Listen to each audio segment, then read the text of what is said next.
Assalamualaikum warahmatullahi wabarakatuh. Perkenalkan, nama saya Muhammad Zikri Duhari.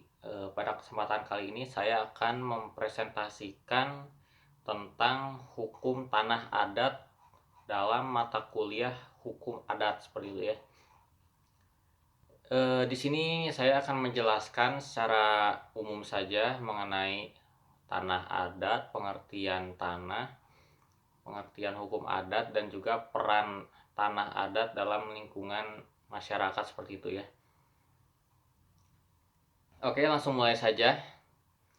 Yang pertama, tanah ya, pengertian tanah.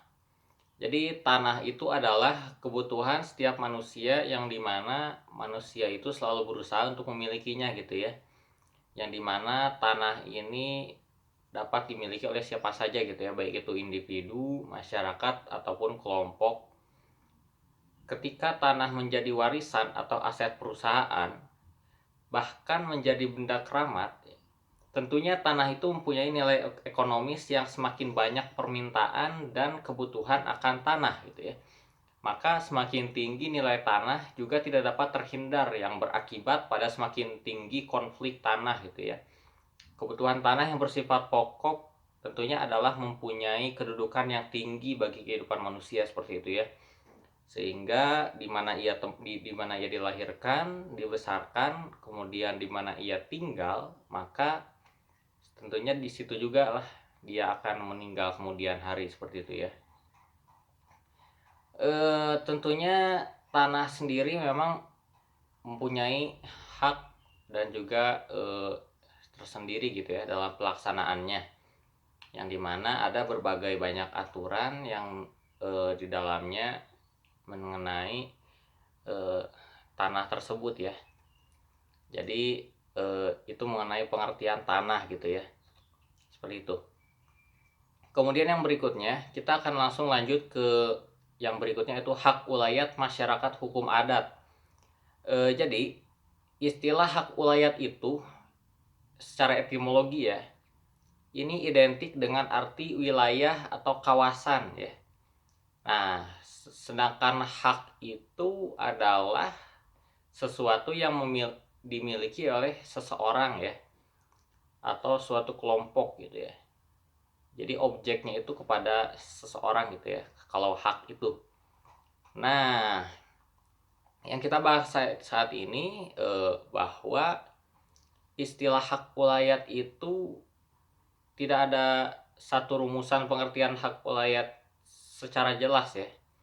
Hanya saja ini memberikan kepastian bahwa hak ulayat itu serupa dengan kenyataannya yang masih diakui eksistensinya hingga lebih lanjut ya.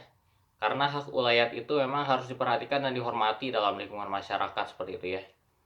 Nah, lalu kalau kita melihat dari masyarakat hukum adat ya, bahwa masyarakat hukum adat itu adalah hak menguasai dari negara tersebut di atas pelaksanaannya yang dapat dikuasakan kepada daerah-daerah masyarakat hukum adat itu sendiri ya. Sehingga hukum adat ini merupakan hukum yang tidak tertulis, tidak boleh bertentangan dengan undang-undang atau peraturan yang lebih tinggi gitu ya, seperti itu. Nah, penyebutan hak ulayat dan masyarakat hukum adat itu dalam pasal 3 dan pasal 2 ayat 4 UU PA di sana tidak jelas dan juga samar-samar ya. Jadi ketidakjelasan itu berakibat pada penjabaran hak ulayat juga yang tidak jelas, kurang terisolasi dan tidak pernah dimanfaatkan ya. Sehingga pasal-pasal tersebut menjadi pasal tidur saja gitu ya. Bahwa rumusan masyarakat hukum adat itu memang di sana orang yang terikat oleh tatanan hukum adatnya sebagai warga bersama gitu ya, untuk suatu persekutuan hukum karena kesamaan tempat tinggal atau dasar keturunan seperti itu ya. Nah, tentunya kita di sini perlu mengetahui bahwa tanah itu memiliki peraturan tersendiri ya.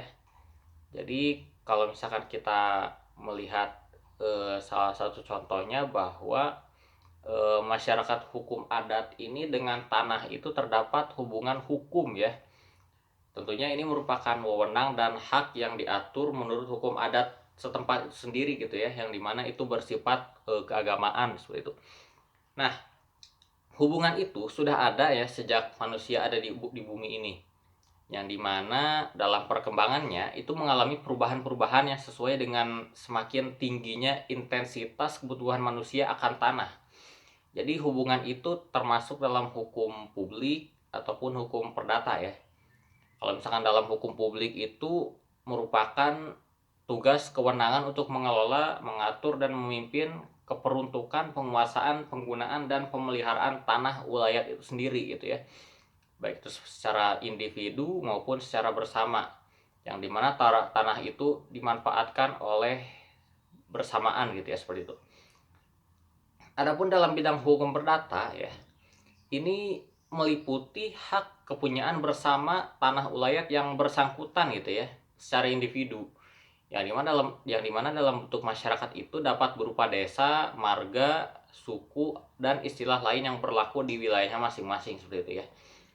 Nah, ini mengenai tanah bahwasanya ketika kita melihat hal ini ya, peraturan apapun yang ditetapkan oleh masyarakat mengenai pertanahan ini memang harus ditaati sesuai dengan peraturan di wilayah masing-masing gitu ya.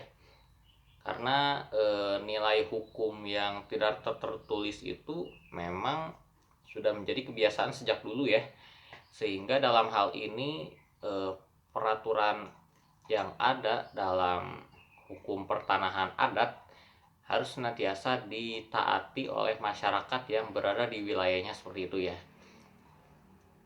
Nah, kita sekarang akan lanjut ke yang berikutnya, yaitu kewenangan masyarakat hukum adat ya.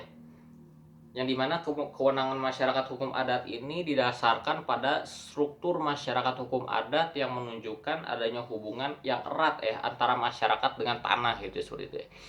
Yang dimana hubungan itu bersifat kebatinan ya, bersifat sosial, ekonomi, dan lain sebagainya gitu ya. Hanya saja hubungan antara masyarakat dengan tanah ini kalau secara timbal balik ya, hubungan masyarakat dengan tanah itu kaitannya dengan hak ulayat ya, yang selalu ada hubungan timbal balik ya. Semakin banyak usaha yang dilakukan oleh perorangan, maka semakin erat hubungan antara perorangan dengan tanah tersebut ya, dan kekuasaan persekutuan antara hak ulayat atau yang lainnya seperti itu ya. Kalau sebaliknya, apabila hak perorangan itu kurang ya, misalkan tanah itu ditinggalkan atau ditelantarkan ya, maka hak wilayah semakin kuat. Dengan demikian hak itu kembali kepada kekuasaan persekutuan gitu ya.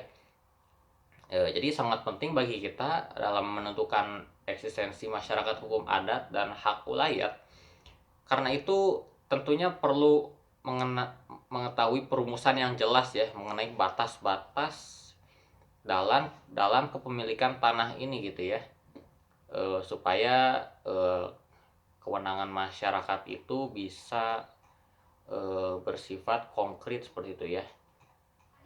Nah, itu saja mungkin yang bisa saya sampaikan. Mudah-mudahan bermanfaat ya. Wallahul muwaffiq ila aqwamit thoriq. Wassalamualaikum warahmatullahi wabarakatuh.